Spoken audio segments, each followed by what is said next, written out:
नमस्कार, मैं हूं के उपाध्याय। आप देख रहे हैं जनता टीवी। आज बात सियासत पर विरासत की, विरासत पर सियासत की। विरासत इसलिए क्योंकि मुलायम सिंह यादव समाजवादी पार्टी के संस्थापक भी थे, बड़े नेता थे, उत्तर प्रदेश के खांटी राजनेताओं में उनकी गिनती थी। हाल ही में उनका निधन हो गया। उनके निधन से मैनपुरी लोकसभा सीट खाली हुई है। इस सीट पर 1996 से अब तक समाजवादी पार्टी का कब्जा था। यह यादवों का गढ़ है। यहाँ पर यादवों के अलावा शाक्य है, मुस्लिम हैं, अन्य जातियां भी हैं, लेकिन सर्वाधिक संख्या में यादव आते हैं। इसीलिए यह सबसे सुरक्षित सीट समाजवादी पार्टी के लिए मानी जाती है। लिहाजा मुलायम सिंह यादव का भी अपना एक कद था, उसकी वजह से भी इस सीट का अपना एक महत्व था। दूसरी सीट है रामपुर। यह सीट भी इसलिए महत्वपूर्ण हो जाती है क्योंकि हाल ही में समाजवादी पार्टी के विधायक आजम खान की विधानसभा सदस्यता रद्द हो गई है। उन्हें अदालत ने किसी एक मामले में सजा सुनाई है। जाहिर है, सजा सुनाए जाने के बाद वे विधायकी चली जाती है। अब वे 6 साल तक चुनाव नहीं लड़ सकते हैं। इस मामले में कई तरह के विवाद हुए, लेकिन बाद में कोर्ट ने आदेश दिया कि यहां उपचुनाव होगा। लिहाजा आजम खान की इस विरासत पर भी लड़ाई जोरों पर है। भारतीय जनता पार्टी ने अपनी पूरी ताकत झोंकी हुई है। उधर अखिलेश यादव भी कोई चांस नहीं लेना चाहते हैं। पहले जो उपचुनाव हुए थे उसमें अखिलेश यादव चुनाव प्रचार करने नहीं गए थे, लेकिन अब सुनने में आ रहा है कि मैनपुरी लोकसभा सीट से उनकी अपनी पत्नी चुनाव लड़ रही है, डिंपल यादव, और डिंपल यादव के चुनाव प्रचार के लिए वे स्वयं भी जाएंगे। जबकि इससे पहले तक इनके प्रवक्ता कहते रहे थे कि वे राष्ट्रीय अध्यक्ष हैं और उपचुनाव में प्रचार के लिए नहीं जाते। भारतीय जनता पार्टी भी नॉन यादव वोटरों पर अपना दांव लगाने जा रही है। क्या है सियासत पर इस तरह की लड़ाई? क्यों विरासत को लेकर के दांव पे चले जा रहे हैं? क्या उपचुनाव में भी इस तरह का टेम्पो, पॉलिटिकल टेम्पो हाई होता है? आइए पहले एक रिपोर्ट देखते हैं, उसके बाद आगे चलते हैं।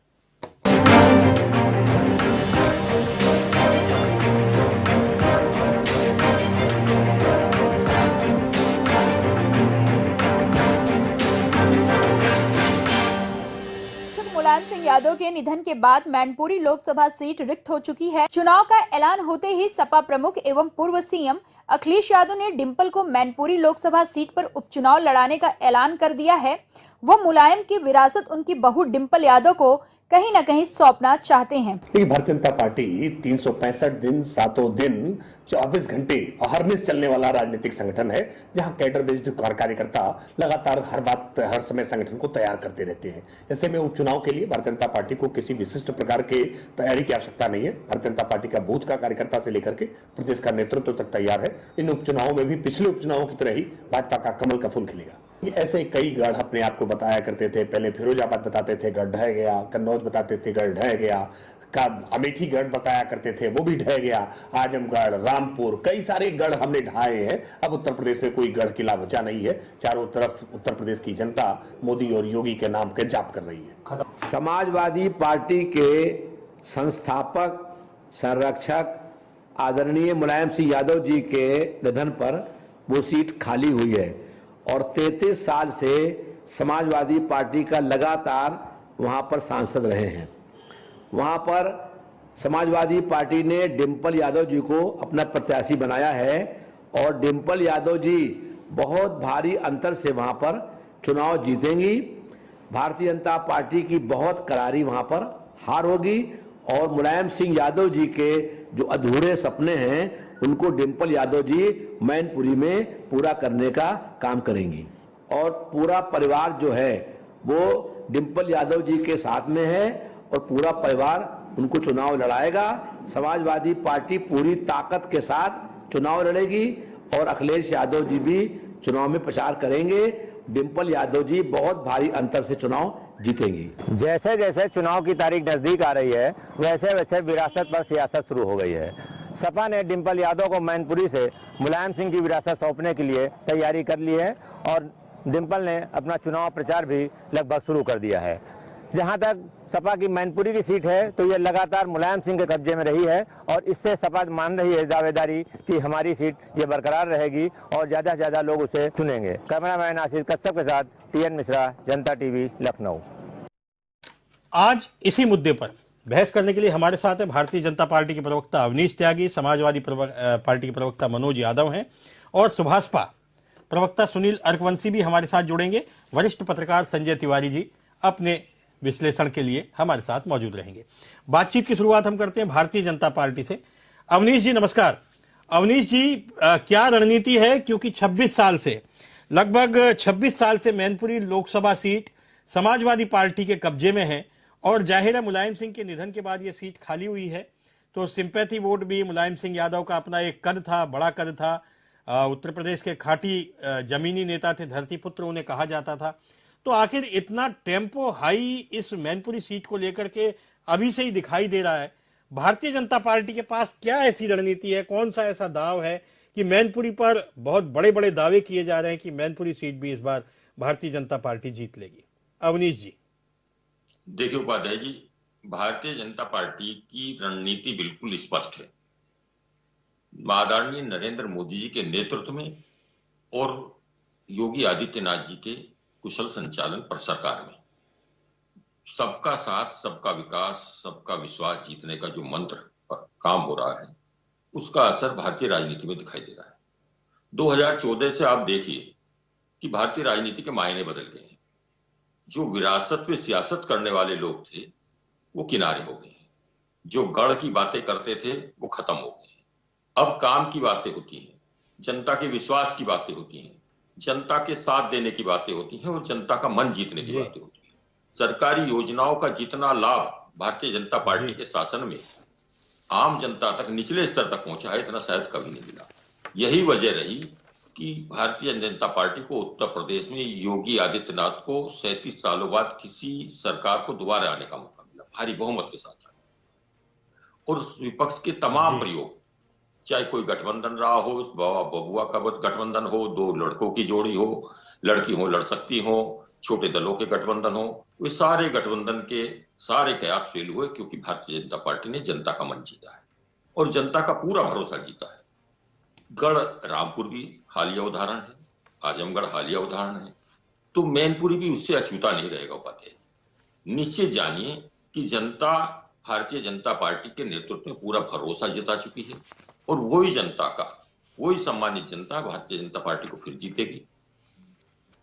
नेतृत्व की कुशल क्षमताएं और कार्यकर्ताओं की। त्यागी जी, वहां पर त्यागी जी, मेरा एक सवाल है। त्यागी जी, वहां पर 45% यादव मतदाता हैं, उसके बाद में मुसलमान भी वहां आते हैं। दूसरी बात, मुलायम सिंह यादव मैनपुरी के मूल सांसद रहे हैं, वहीं के रहने वाले भी हैं, तो अन्य जातियां भी मुलायम सिंह यादव के प्रति उनकी अपनी एक निष्ठा है और मैनपुरी में जो जातिगत आंकड़े हैं वो मुलायम सिंह यादव के परिवार पर आकर के खत्म हो जाते हैं। ऐसा हम लोगों ने तमाम चुनाव में देखा है। तो भारतीय जनता पार्टी जो अपनी सोशल इंजीनियरिंग करती है, उस सोशल इंजीनियरिंग में क्या भारतीय जनता पार्टी सफल हो पाएगी? दूसरा, समाजवादी पार्टी ने तो अपने प्रत्याशी का ऐलान कर दिया, अब भारतीय जनता पार्टी की बारी है। क्या अपर्णा यादव वहां से चुनाव लड़ने जा रही है? मेरे दो सवाल एक ही साथ जुड़े हुए हैं कि कैसे आप जो 45% यादव और मुस्लिम का कॉम्बिनेशन ही इतना ज्यादा हो जाता है कि बाकी सोशल इंजीनियरिंग बेकार हो जाती है। जी अवनीश त्यागी जी। देखिए उपाध्याय जी, मैंने आपसे पहले निवेदन किया कि सबका साथ, सबका विकास जो भारतीय नेतृत्व का मूल मंत्र है, इसके बल पर जातियों की सीमाएं टूटी हैं। जातिवाद की, परिवारवाद की जकड़न को ढीला करने का काम भारतीय जनता पार्टी ने किया है। उसी के कारण अभूतपूर्व नतीजे मिले हैं। आप जिस गढ़ की बात कह रहे हो, उस गढ़ में टूटा है, अजीत सिंह का टूटा है, जितने गढ़ तमाम कहे जाते थे, भारतीय जनता पार्टी की इन नीतियों के कारण, रणनीतियों के कारण, सरकार की योजनाओं के कारण, कार्यकर्ताओं की मेहनत के कारण भारतीय जनता पार्टी निरंतर विजय पथ की ओर अग्रसर है। जहां तक मुलायम सिंह जी की बात आप कह रहे हो कि मुलायम सिंह जी का सम्मान हर कोई करता है, मुलायम सिंह अद्भुत नेता थे, ये भी कोई शक नहीं, परंतु भारतीय जनता पार्टी जिस तरह से काम कर रही है, आप ये जानिए उपाध्याय जी कि सबका मन जीत रही है। आप जो यादव की बात कर रहे हो, बड़ी संख्या में हमें यादव भी मिलेंगे, हर वर्ग का वोट भारतीय जनता पार्टी को मिल रहा है। सबका साथ जो नारा दिया गया है और सबका विकास का जो काम किया गया है, ये निश्चित रूप से चरितार्थ हुआ है, ये नारा नहीं है, जिसी के कारण भारतीय जनता पार्टी लगातार जीत की ओर अग्रसर है। विधान परिषद का चुनाव रहा हो या तमाम उपचुनाव रहे हो। और जहां तक आप चुनाव प्रत्याशी की बात कर रहे हैं, भारतीय जनता ठीक है अवनीश जी, हम मनोज यादव जी हमारे साथ जुड़े हुए हैं, मैं आता हूं आपके पास। मनोज यादव जी भी हमारे साथ जुड़े हैं। मनोज यादव जी ने आपके जवाब सुने। मनोज यादव जी, जाहिर है मैनपुरी को लेकर के जो सवाल है वह आपके लिए बहुत मायने नहीं रखता, क्योंकि मैनपुरी आपकी बहुत परंपरागत और विरासत वाली सीट रही है। लेकिन भारतीय जनता पार्टी जिस तरीके से इस सीट को लेकर के हाइप क्रिएट की है और जिस प्रकार से दावे किए जा रहे हैं कि मैनपुरी और रामपुर दोनों को इस बार भारतीय जनता पार्टी कब्जाने की नीति अपना रही है, तो क्या आपको लगता है कि भाजपा इसमें कहीं सफल हो पाएगी, मनोज यादव जी? और दूसरी बात, जैसा अवनीश त्यागी जी कह रहे थे कि जातियों के बंधन टूटे हैं, जो काम हुए हैं सबका साथ सबका विकास, उसमें अब वो जो पुराने फार्मूले थे कि इतने यादव इतने मुस्लिम और कॉम्बिनेशन हो गया, और वह सब अब पुरानी बातें हो गई हैं। मनोज जी देखिए, सबसे पहले जातियों का बंधन समय समय जब जिसकी सत्ता रही, मायावती जी को दलितों का दल कहा जाता है, उन्होंने एक बड़ा वोट बैंक लेके और जातियों को बंधन तोड़ के समर्थन दिया। समाजवादी पार्टी ने 4 बार इस प्रदेश में जातियों का बंधन तोड़ के समाजवादी पार्टी की सरकार की स्थापना की। चूंकि सिर्फ यादव मुसलमान के दम पे सरकार नहीं बनाई जा सकती, अगर बन जाती तो दोबारा जाती ही नहीं, हमेशा बनी रहती। वोट तो सभी ने तोड़े। हाँ, बीजेपी इसका प्रचार प्रसार बेहतर करती है, इसके लिए इनको बधाई देना चाहता हूँ। क्योंकि टीवी पे जब कोई किसी सरकार के पास बताने काम नहीं होते हैं, तो इसी तरह की अद्भुत, अकल्पनीय, अविश्वसनीय और बिल्कुल आनंदित करने वाली चीजों का गुणगान करने के लिए ही बीजेपी को जाना जाता है। मैं तो ये पूछना चाहता हूँ, ऐसी अद्भुत, अकल्पनीय, अविश्वसनीय, मिराकल करने वाले राजनीतिक दल को 3 दिन से ज्यादा हो गया समाजवादी पार्टी का प्रत्याशी घोषित किया, अभी तक स्कोप लगा के भी कोई प्रत्याशी नहीं ढूंढने मिल रहा। मुझे तो थोड़ा सा अंदर से हिचकिचाहट ये आ रही है कि कहीं ऐसा तो नहीं है कि मन बड़ा विचलित है, बेचैन है कि हमारे आका का चुनाव आने वाला है और ये 3 सीटों पे चुनाव है, अद्भुत अकल्पनीय राजनीतिक दल हार जाएगी तो क्या कहें। क्योंकि हिमाचल में आज वोट पड़ रहे हैं, वहां का परिणाम लगभग तमाम सारी एजेंसियों ने दे ही दिया है मोदी जी को। तो वो यूपी चूंकि मेन ऐसा एरिया है जहां से राजनीति सेंट्रल गवर्नमेंट की तय होती है, तो बड़ा संभाल के रखना। लेकिन मैं तो इतना कहूंगा, इतने बड़े राजनीतिक दल, विश्व गुरु वाले राजनीतिक दल को झटाक से प्रत्याशी घोषित कर देना चाहिए। 3 दिन हो गए के उपाध्याय जी, अभी तक ना एक सांसद का प्रत्याशी नहीं दे पाए। सोचिए। खैर, हम इस विषय में भी नहीं पढ़ना चाहते, लेकिन इतना जरूर कहना चाहते हैं कि अगर भाजपा बेहतर, अरे उंगली अभी उठा लीजिएगा त्यागी जी, थोड़ा धैर्य रखिए। आपको मैं बताऊं कि समाजवादी पार्टी, अगर बीजेपी या कोई ये नेता कहता है कि हम आदरणीय नेताजी के न रहने के बाद हम सिंपैथी गेन करना चाहते हैं, तो इसके एवज में समाजवादी पार्टी बीजेपी को चैलेंज कर रही है कि आप किसी जिले का डेवलपमेंट का एक मॉडल, जैसे प्रधानमंत्री जी ने ऐसे लाए थे गुजरात से टक से, ओ गुजरात मॉडल हिंदुस्तान में आ गया, देखो मैंने ये कर दिया। मैं चाहता हूं योगी आदित्यनाथ और बीजेपी उत्तर प्रदेश कोई किसी एक जिले का मॉडल लाके मैनपुरी में चुनाव या रामपुर में चुनाव लड़े, हम उसका स्वागत करेंगे। लेकिन इनके पास है क्या? विरासत, परिवार, फलाना धमाका, ये वो, इनका उनका। इसके अलावा इन बुद्धिजीवियों के पास कहने के लिए अल्फाजों की कमी आ गई है। और मैं बहुत बड़ा अंदर से व्यथित होता हूं कि इतने बड़ी राजनीतिक दल जिसके पास विश्व में छाप छोड़ दी जिसने, उसके पास एक उपचुनाव में लड़ने के लिए मुद्दे नहीं है। सिर्फ परिवार, सिर्फ वही, सिर्फ बातें वही रिपीट। मनोज जी, आजमगढ़ में आपका ये आत्मविश्वास, आजमगढ़ में भी यही आत्मविश्वास था। आजमगढ़ में क्या हुआ? परिणाम एकदम से उल्टे हो गए। कहीं ये अति आत्मविश्वास आपके लिए भारी ना पड़ जाए मनोज जी? मुझे मालूम है आप उत्तर प्रदेश से ही ताल्लुक रखते हैं, और अगर आजमगढ़ का इतिहास उठा के देखिए तो जब भी आजमगढ़ में उपचुनाव हुआ है जी, तो दूसरा दल इतिहास वहां हिस्ट्री है। जब उपचुनाव आजमगढ़ में हुआ है, उस पार्टी के उस राजनीतिक दल को हार का मुंह देखना पड़ा। अभी आजमगढ़ की जनता का अपना नेचर है, और किस तरीके से आजमगढ़ रामपुर में चुनाव हुआ है ये भी लोकतंत्र के इतिहास में जाना जाएगा, देखा जाएगा। वैसे मैं एक बात कहना चाहता हूँ, जो बड़ी बात कही जाती है कि उपाध्याय जी, और इस बड़ी बात को कोट जरूर करिएगा आप भी समय पे। बीजेपी बड़ी मेहनत कश पार्टी है, बड़ा जी वाली 14 साल पहले कहाँ थे?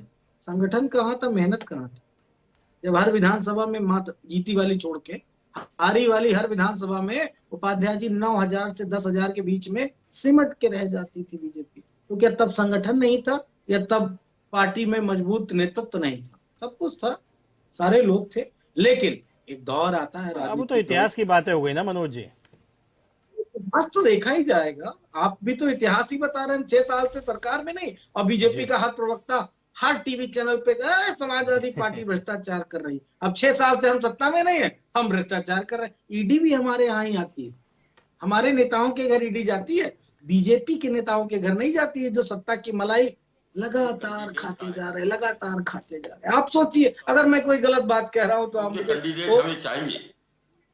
मनोज जी की पार्टी को ठीक है। कैंडिडेट की जरूरत नहीं थी, ठीक है छांटने मनोज की। जी। उनके घर में बैठा था, उठाया, शोभित कर दिया। तो जो परिवारवादी पार्टी है उन्हें कोई दिक्कत नहीं है। जी और मैनपुरी में जो विकास का मॉडल कह रहे हैं ना कि किस मॉडल पे चुनाव ठीक लड़ेंगे, है। वो मॉडल बिल्कुल साफ है। मोदी योगी मॉडल पूरे प्रदेश में गूंज रहा है, पूरे देश में गूंज रहा है। मनोज जी, आप अगला बहाना ढूंढिए। जैसे आप कार्यकर्ताओं पर आप लगा रहे हैं कि प्रशासन, कभी चुनाव आयोग, कभी ईवीएम, आप अगला बहाना ढूंढिए कि मैनपुरी की हार के बाद आप कौन सा ठीक है, बहाना ठीक। तलाशेंगे। आप फोकस उस पे करिए। भारतीय जनता पार्टी जीत रही है। भारतीय जनता पार्टी का कार्यकर्ता कमल निशान है। कमल निशान से जो कार्यकर्ता जीतेगा, जो लड़ेगा, वो जीतेगा, 100% जीतेगा। आप अपना संभालिए मनोज जी। ये जो बातें आप कर रहे हो इतिहास की और भूगोल की, इतिहास भूगोल बदल चुका है, जमाना बदल गया है, राजनीति के तौर तरीके बदल रहे हैं। राजनीति अब परिवारवाद के जंजाल से निकल चुकी है। विकास की मर्जी, तो परिवार विकास से दिक्कत है, भगवान उसको परिवार ही ना नसीब दे। हम ऐसी कल्पना करते हैं, ईश्वर से प्रार्थना भी करेंगे। हमारी बात सुनिए, हम ये चलिए, आपसे ठीक है। पूछ रहे हैं, ठीक है। संजय निषाद जी ने, जी। 1 मिनट, संजय निषाद जी ने और अनुप्रिया पटेल जी ने किसको कैबिनेट मंत्री बनवाया, किसको सांसद बनवाया? कौन सी राजनीति का आप पैमाना सेट करना चाहते हो? थोड़ा जनता को बताइए ना। संजय निषाद कौन है, उसका बेटा कौन है, सांसद कौन है, मिनिस्टर कौन है, अनुप्रिया पटेल कौन है, उसके आशीष पटेल हस्बैंड कौन है? तो कौन सी मानक आप तय करना चाहते हो उत्तर प्रदेश की जनता के बीच में? जो अहंकार के मारे लोग ट्विटर पर सीमित रहते थे, जो कोरोना के काल में, कोरोना महामारी काल में घर से भाग गए थे, भारतीय जनता पार्टी का कार्यकर्ता हर वक्त जनता के बीच में है। और जो कानून व्यवस्था, ठीक है, एक मिनट, एक हमारे बीच में योगी, एक मिनट, त्यागी जी हमारे साथ में सुनील अर्कवंशी भी हैं, सुभाषपा से जुड़े हुए हैं। हम इनसे भी सवाल ले लेते हैं, फिर जाहिर है आपके पास भी मैं एक एक करके आता हूं, और संजय तिवारी जी भी हमारा इंतजार कर रहे हैं। सुनील अर्कवंशी जी, सुभाषपा का एजेंडा क्या है? जब चुनाव हो रहे थे, आम चुनाव थे विधानसभा के, उस समय सुभाषपा समाजवादी पार्टी के साथ खड़ी थी, लेकिन आज सुभाषपा की एक लाइन अभी स्पष्ट नहीं है कि वे सपा के साथ हैं या भाजपा के साथ हैं। क्या आप भी रामपुर और मैनपुरी के चुनाव में जा रहे हैं कि आपके प्रत्याशी वहां खड़े होंगे? और यदि आपके प्रत्याशी वहां खड़े होते हैं तो वे किसका वोट काटेंगे? किसका वोट काटने के लिए आप वहां जा रहे हैं? सुनील अर्कवंशी जी। सबसे पहले उपाध्याय जी, मैं आपको बता दूं, जो अगर मैनपुरी और खतौली, रामपुर का तो चुनाव होल्ड हो गया था, मैनपुरी और खतौली दोनों में प्रत्याशी उतारने का काम किया तो सोहेल देव भारतीय समाज पार्टी ने उतारने का काम किया। माननीय रमाकांत कश्यप जी हमारे आजमगढ़ के प्रत्याशी हैं, और रमेश प्रजापति हमारे खतौली के प्रत्याशी हैं।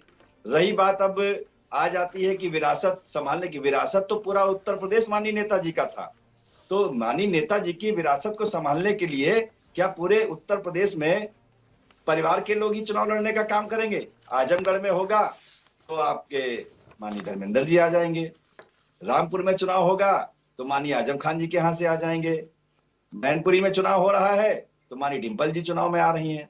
तो आप कहीं ना कहीं ये देखने का काम करें कि देखिए किस तरीके से आज सोहेल देव भारतीय समाज पार्टी और माननीय राष्ट्रीय अध्यक्ष श्री ओम प्रकाश राजभर की चर्चा होनी चाहिए देश में। इस चुनाव में उन्होंने एक कश्यप समाज के बेटे को टिकट देकर साबित करने का काम किया कि सोहेल देव भारतीय समाज पार्टी में लोकतंत्र है। समाजवादी पार्टी में कहां लोकतंत्र बचा है? वहां तो सीधे सीधे राजतंत्र हो गया, जिसने राज किया उसका ही परिवार का बेटा राज करेगा।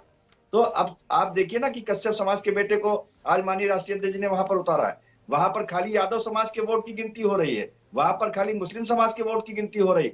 अरे वहां पर बंजारा है, कश्यप है, पाल है, प्रजापति है, हरवंशी है, नाई है, गौड़ है, बहुत सी पिछड़ी जातियां ऐसी हैं जो वोट खाली देने का काम करती थी अभी तक, मगर उनको हिस्सेदारी देने का कोई काम नहीं करता था। हिस्सेदारी माननीय राष्ट्रीय अध्यक्ष श्री ओम प्रकाश राजभर जी ने इस मैनपुरी के चुनाव में देने का काम किया। तो हमारे यहाँ आप देखिए कि अभी हम लोग 2022 में समाजवादी पार्टी से गठबंधन किए। गठबंधन करने के बाद हमारे माननीय राष्ट्रीय अध्यक्ष जी ने कहा कि हमको एक भी सीट देने का काम नहीं करेंगे माननीय अखिलेश जी, तब भी हम उनको उत्तर प्रदेश की सरकार में मुख्यमंत्री बनाने के लिए पूरी ताकत लगाने का काम करेंगे। और पूरी ताकत से उनको चुनाव जिताया। आजमगढ़ में 10 की 10 सीटें जिताई, मऊ में जिताई, बलिया में जिताई, मतलब पूर्वांचल की धरती पर जहां समाजवादी पार्टी की सीटें नहीं थी वहां पर हमने समाजवादी पार्टी की सीटें को जिताने का काम किया। उसके बाद आप देखिए आजमगढ़ का उपचुनाव होता है, आप प्रचार करने नहीं जाते हैं। रामपुर का चुनाव होता है, आप प्रचार करने नहीं जाते हैं। गोला का भी उदाहरण ले लीजिए, गोला में चुनाव हुआ, आपके प्रत्याशी से जिनकी वजह से चुनाव हुआ वहां पर आपके प्रत्याशी थे, अच्छा उन्होंने चुनाव लड़ने का काम किया था 2022 में, मगर उसके बाद उपचुनाव में आप प्रचार करने नहीं जाते हैं। तो कहीं ना कहीं आप ट्विटर और आप मीडिया में सिर्फ और सिर्फ ये दिखाने का काम करते हैं कि हम उत्तर प्रदेश में हर चुनाव बहुत मजबूती से लड़ने का काम कर रहे हैं, मगर धरातल पर ऐसा नहीं होता है। सोहेलदेव भारतीय समाज पार्टी 1 महीने से सावधान यात्रा लेकर निकल रही थी, पूरे 75 जनपद में जाने का काम किया हमने। जहां जहां हम कार्यक्रम करते थे वहां से जनता की आवाज आती थी कि आप भी अपना प्रत्याशी उतारने का काम करें। तो वही मैनपुरी, इटावा भी हम लोगों ने जाने का काम किया, फर्रुखाबाद, कन्नौज भी जाने का काम किया।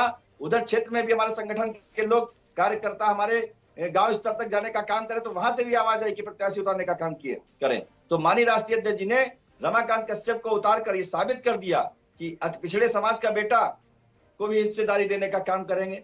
मगर आप देखिए ना कि अभी आजमगढ़ का चुनाव भी देख लीजिए, अब ये मैनपुरी का चुनाव आ गया, तो सीधे सीधे परिवार से ही चुनाव आप लड़ाने का काम करते हैं। जी जी, ठीक है सुनील जी, ठीक है। मनोज जी कुछ कहना चाह रहे हैं आपसे। मनोज जी, संजय जी 1 मिनट आता हूं आपके पास। मनोज जी, बात फिर आ गई, मैं थोड़ा सा ध्यान दिला दूं, हमारे प्रवक्ता जी बैठे सुभाषपा के, इनको मिला के 125 सीटें समाजवादी पार्टी ने 2022 में जीती थी। शिवपाल जी का एक अपना दल है और राष्ट्रीय अध्यक्ष जी कराल से विधानसभा में विधायक बन के गए।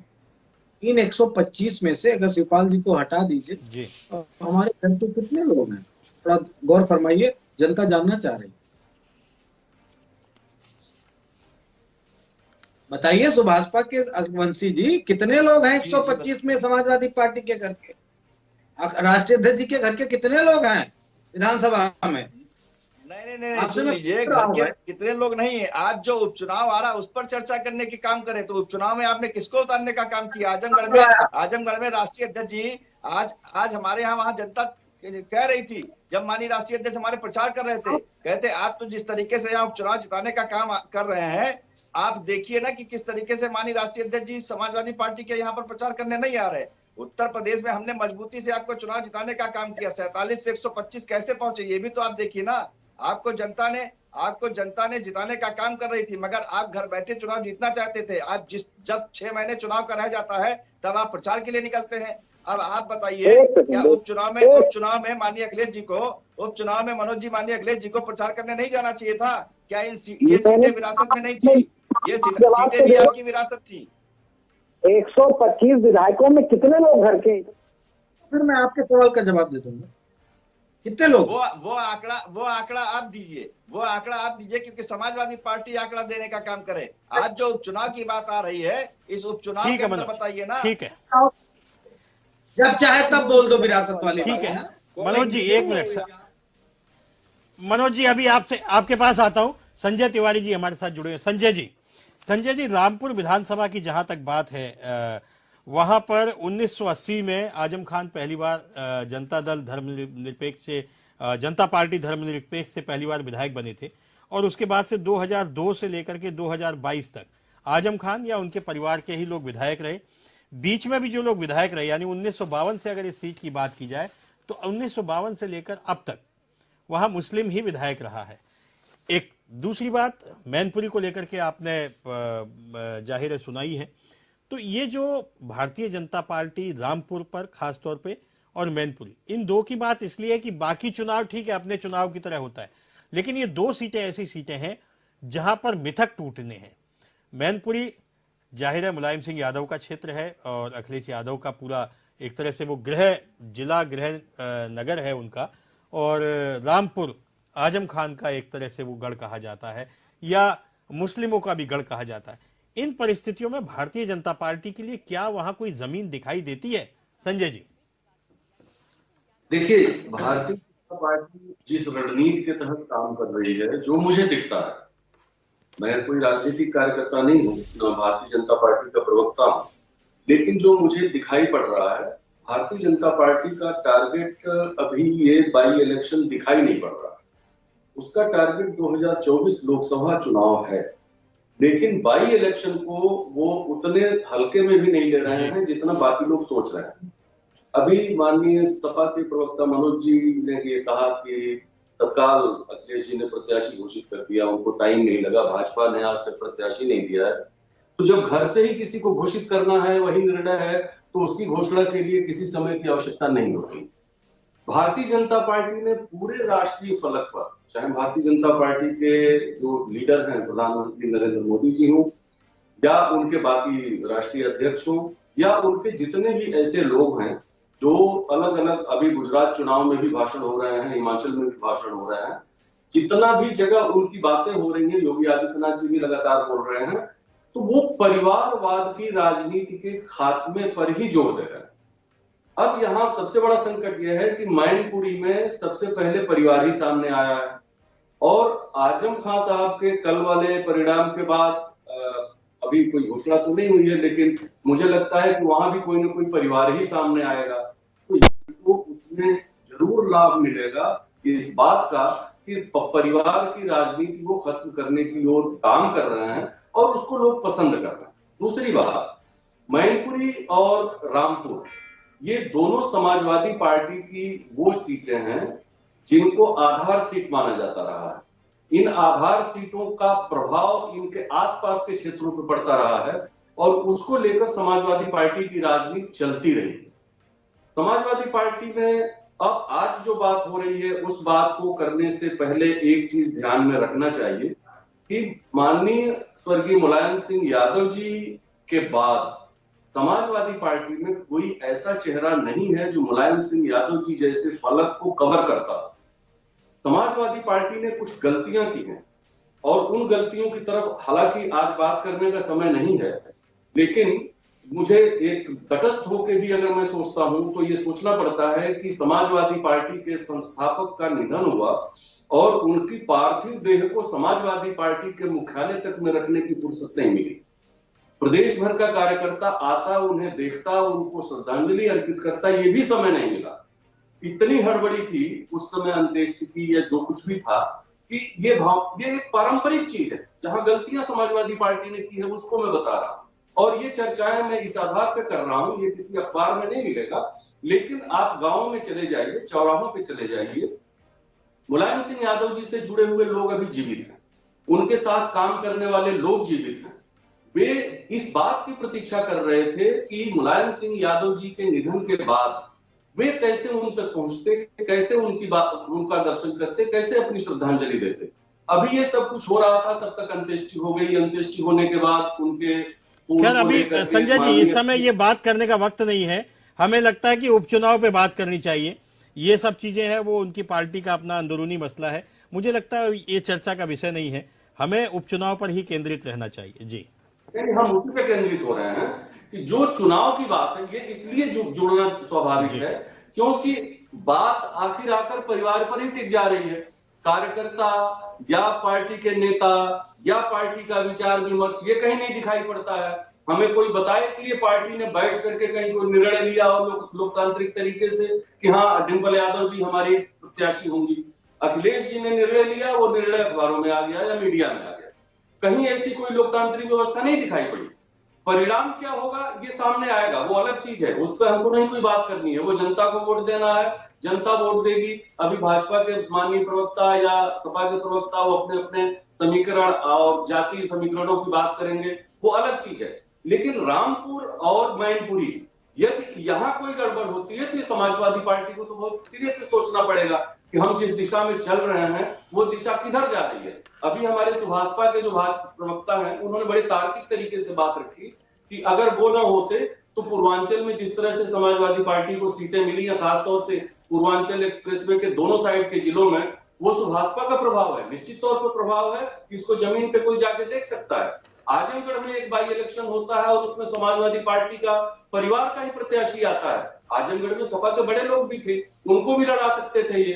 तो हो सकता है कि आजमगढ़ कहीं मैनपुरी में दोहरा दे, रामपुर में दोहरा दे, और यदि ऐसा होता है तो ये समाजवादी पार्टी के लिए बड़ा झटका हो जाएगा। भारतीय जनता पार्टी को इसमें कोई नुकसान इसलिए नहीं होगा कि भारतीय जनता पार्टी के सामने 2024 का बड़ा चुनाव है और 2024 के चुनाव में भारतीय जनता पार्टी के बहुमत पर कोई संशय नहीं है, ये मैं दावे के साथ कह सकता हूं, क्योंकि देश में अभी भारतीय जनता पार्टी को चुनौती देने की स्थिति में कोई दल है नहीं, कोई तैयारी नहीं है किसी। लेकिन आज जो बाई इलेक्शन हो रहा है इसमें समाजवादी पार्टी या जो भी पार्टियां लड़ रही हैं उनको फूंक फूंक के कदम रखना चाहिए, क्योंकि इसका इफेक्ट 2024 में दिखेगा आपको। उस पर किसका असर पड़ेगा? आपके कार्यकर्ता, आपके जो वोटर्स हैं, उनके मनोबल पर असर पड़ेगा। ठीक है। आज सुभाषपा आपके साथ थी, ठीक है, आज सुभाषपा ठीक है, अलग ठीक हो गई। ठीक है संजय जी, ठीक है संजय जी, हम अवनीश त्यागी जी के पास जाते हैं। अवनीश जी, रामपुर में 1952 से लेके आजादी के बाद से लेके जो भी चुनाव हुए हैं उसमें अब तक मनोज जी 1 मिनट आता हूं मैं आपके पास, अब तक मुस्लिम विधायक की राय है या मुस्लिम ही चुनाव जीत के आते रहे हैं, ये उस सीट का गणित रहा है। क्या भारतीय जनता पार्टी इन उपचुनाव में किसी मुस्लिम को टिकट देने पर विचार कर रही है या किसी मुस्लिम को टिकट दिया जा सकता है? अवनीश त्यागी जी, बहुत सिंपल सा मेरा सवाल है। देखिए उपाध्याय साहब, मैं एक बात बताऊं कि भारतीय जनता पार्टी में ऐसी कोई नहीं है कि मुस्लिम को टिकट न दिया जाए। भारतीय जनता पार्टी सबको साथ जोड़ने का काम करती है। तो ये तो नेतृत्व का फैसला होता है कि कौन उपयोगी है। जहां जिसकी उपयोगिता है, जहां जिसकी जरूरत है, जहां जिसकी पक्ष में रणनीति बैठती है, उसको टिकट दिया जाता है। ये बिल्कुल एक साफ स्पष्ट बात है। ये भारतीय जनता पार्टी के लिए नहीं, सभी के लिए, केवल समाजवादी पार्टी के लिए छोड़कर। समाजवादी पार्टी में तो तय है कि पहले से कौन बनेगा, कौन चुनाव लड़ेगा, वहां कोई सोच समझ नहीं होती। पर भारतीय जनता पार्टी में ये तय होता है कि कौन जीत सकता है, कौन नहीं जीत सकता, क्या समीकरण है, कितने तरीके से देखा जाता है, सब एंगल पे सोचकर तब भारतीय जनता पार्टी टिकट देती है। और ये जरूर तय है कि कमल का फूल जब आ जाता है तो बाकी सारी चीजें खत्म। तब कार्यकर्ताओं को, सारे कार्यकर्ता, नेतृत्व तो सब उसमें जुटाने में जीतते हैं। मैं समाजवादी पार्टी के नेता से पूछना चाहता हूं जो बड़ा प्रवचन कर रहे थे कि क्या वो एक बात मुझे बताएंगे कि जिस तरह से आपने बताया कि जिस तरह से इन्हें अहंकार था कि हमारे राष्ट्रीय अध्यक्ष उपचुनाव का प्रचार करने नहीं जाते, पहले इन चुनावों में इन्होंने बातें करी, उपचुनाव में बातें करी कि भी राष्ट्रीय अध्यक्ष नहीं जाते, क्या मैनपुरी में चुनाव प्रचार करेंगे या नहीं करेंगे? नंबर 1 बात। दूसरा, मैं एक ये बता दें कि अगर वो परिवारवाद का ठप्पा अपने से मिटाना चाह रहे हैं, वो ये घोषित कर देंगे कि राष्ट्रीय अध्यक्ष पद पर अखिलेश के बाद कोई कार्यकर्ता राष्ट्रीय अध्यक्ष बन सकता है वहां? मुझे 2 चीजों का जवाब दें। मनोज जी, उपाध्याय जी, कई लोगों के सवाल समाजवादी पार्टी से होंगे, मैं धन्यवाद ज्ञापित करूंगा।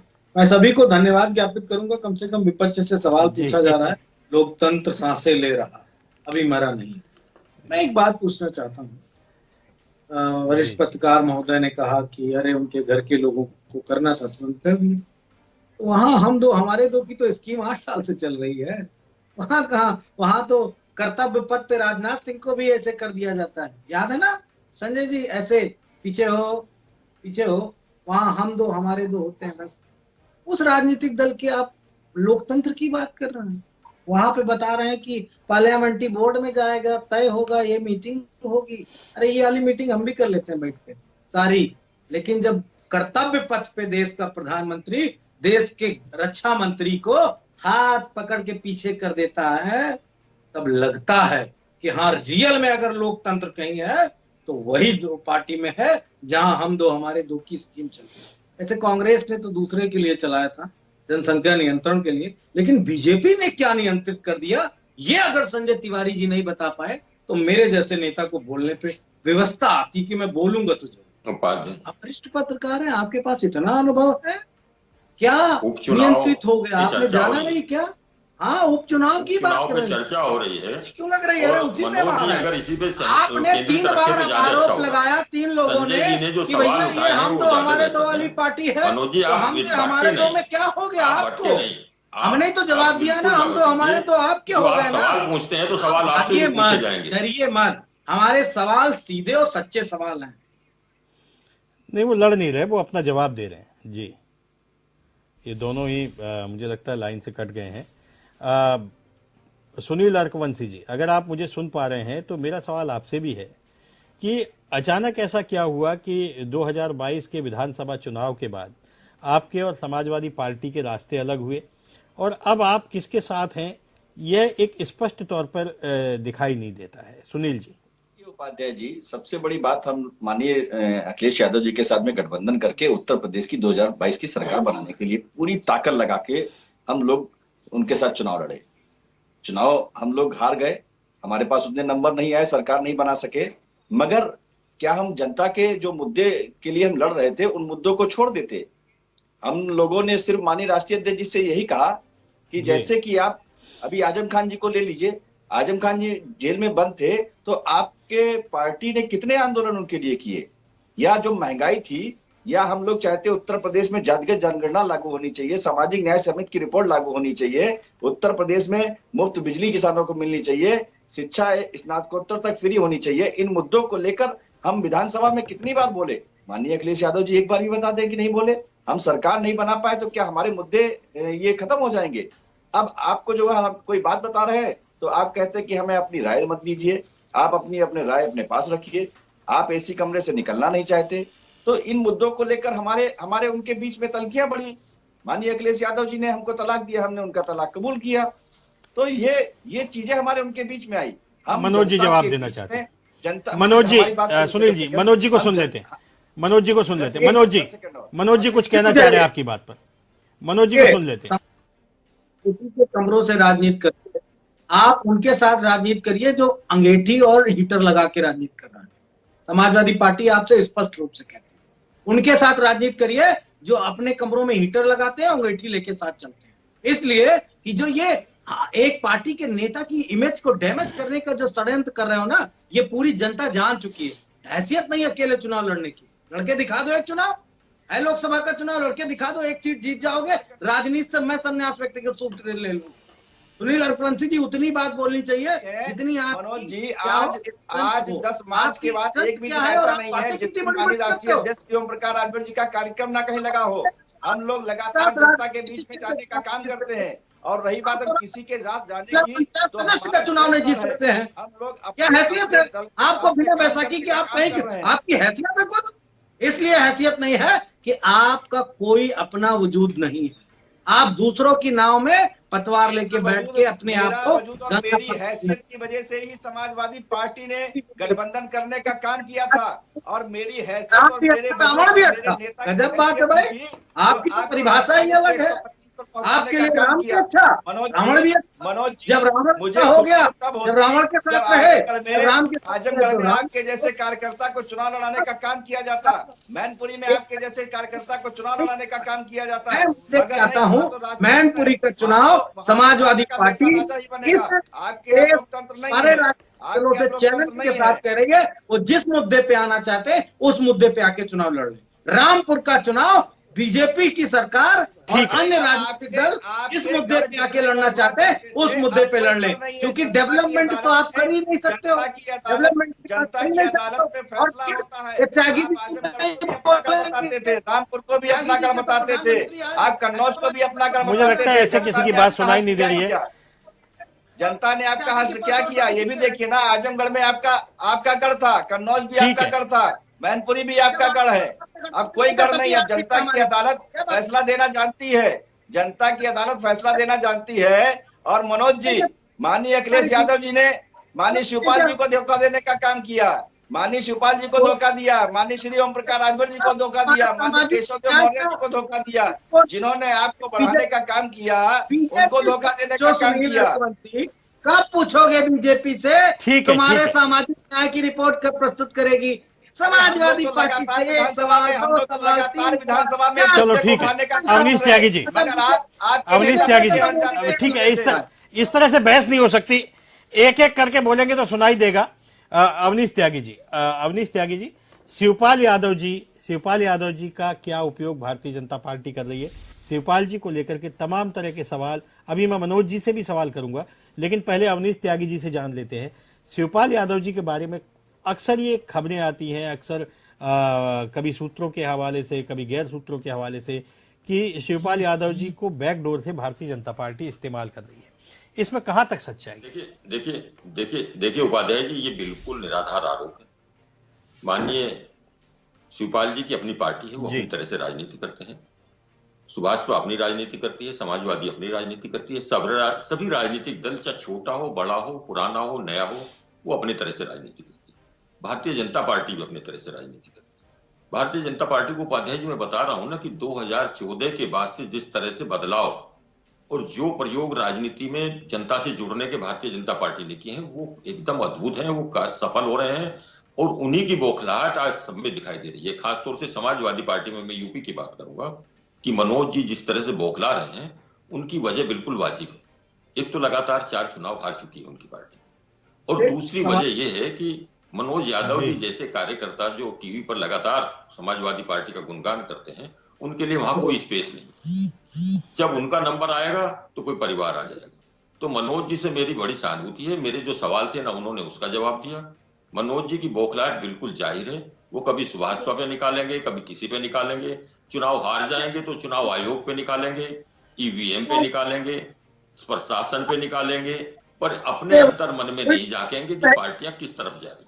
हिमालय गंगा जाएगी, काहे के लिए जरूर मिल गई है, अरे आने वाली पीढ़ी को कुछ अच्छा ज्ञान विरासत से कुर्सी जरूर मिल गई है, पर सियासत अपनी के जरिए जनता के बीच में जाने का काम, जनता का मन जीतने का काम वो नहीं कर पाए, वो सिमटते जा रहे हैं। और परिवार में भी आप देखिए उपाध्याय जी, बड़ा अद्भुत काम हुआ है मैनपुरी में, तो कि परिवार में कभी तेज प्रताप जी का नाम चला, कभी फलाने जी का नाम चला। परिवार में भी पति पत्नी के बीच सिमट गई ये पार्टी। अब इससे ज्यादा कहीं और जा नहीं सकती। मनोज जी से मेरी पूरी सहानुभूति है। मनोज जी से मैं दुआ करता हूं उनको अच्छी जगह मिल जाए किसी तरह से, और वो इस तरह से बोलते रहे ताकि कहीं ऐसा ना हो निराश होकर टीवी पे भी आना छोड़ दें।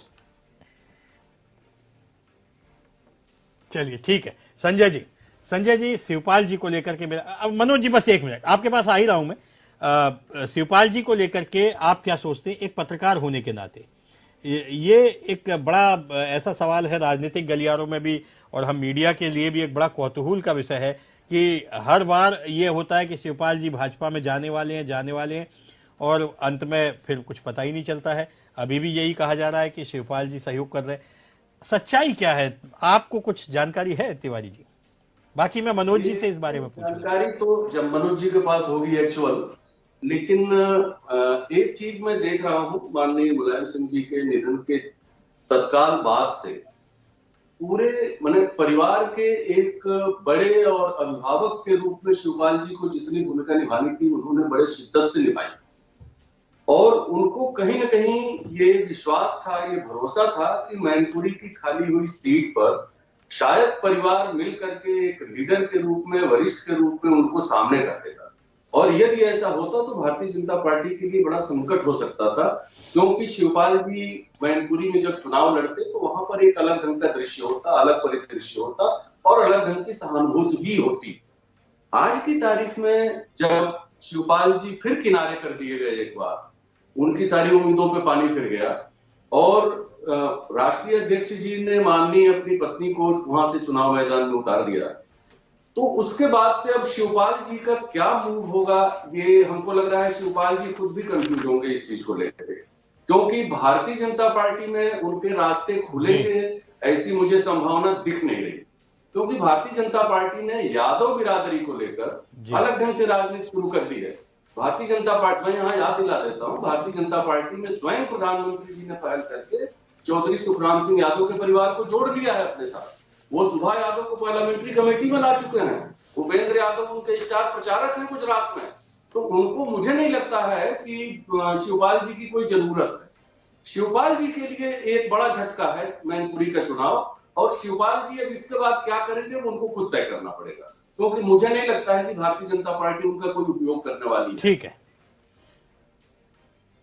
ठीक है तिवारी जी, ठीक है। मनोज जी इसका बेहतर जवाब दे सकते हैं। मनोज जी, एक बहुत साधारण सा सवाल है कि मुलायम सिंह जी, आदरणीय मुलायम सिंह जी के निधन के बाद ऐसा लगा था कि पूरा कुनबा, पूरा परिवार एक हो जाएगा, और ऐसा दिखाई भी दे रहा था। जो तमाम तरह के हमारे भारतीय परंपराओं में जो मृत्यु के बाद जो संस्कार होते हैं, उसके बाद की जो परंपराएं होती हैं, उनमें ऐसा लगा था कि शायद पूरा परिवार एकजुट हो जाएगा।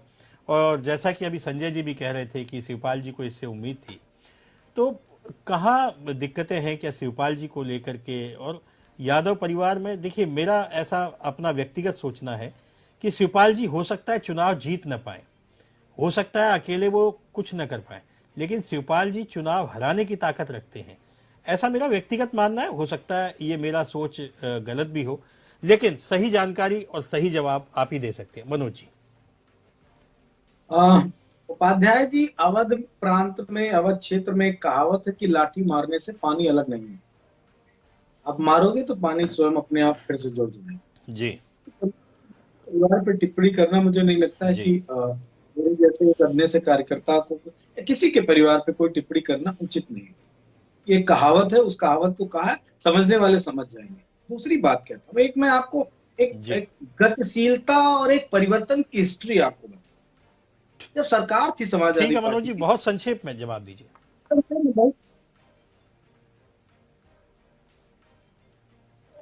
चलिए, हमें बहस यही समाप्त करनी पड़ेगी, समय हमें इसकी इजाजत नहीं दे रहा है।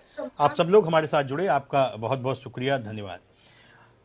सियासत इस समय तेज है, और इस विरासत को लेकर के, जो रामपुर और मैनपुरी की विरासत को लेकर के सियासत तेज है। उपचुनाव का भी टेम्पो इतना हाई है कि ऐसा लगता है कि जैसे ये आम चुनाव होने जा रहे हैं, जबकि उपचुनाव को लेकर के बहुत ही साधारण तरीके से चुनाव लड़े जाते हैं। लेकिन चूंकि यह बहुत परंपरागत सीटें हैं, एक आजम खान की है, एक मुलायम सिंह यादव की है, दोनों ही दलों की साख दांव पर लगी हुई है। भारतीय जनता पार्टी के पास खोने के लिए कुछ नहीं है, लेकिन समाजवादी पार्टी की पूरी साख दांव पर है। समाजवादी पार्टी को लगता है कि कहीं आजमगढ़ जैसा मामला या रामपुर लोकसभा चुनाव जैसा, उपचुनाव जैसा समीकरण यहाँ दोहरा न दिया जाए। लिहाजा अखिलेश यादव ने यह घोषणा कर दी है कि वे उपचुनाव में प्रचार करने जाएंगे। आगे सियासत क्या होती है, आगे ऊंट किस करवट बैठता है, राजनीति क्या होगी, यह हमें आने वाला वक्त ही बताएगा। समाचारों का सिलसिला जारी रहेगा। आप देखते रहिए जनता टीवी। नमस्कार।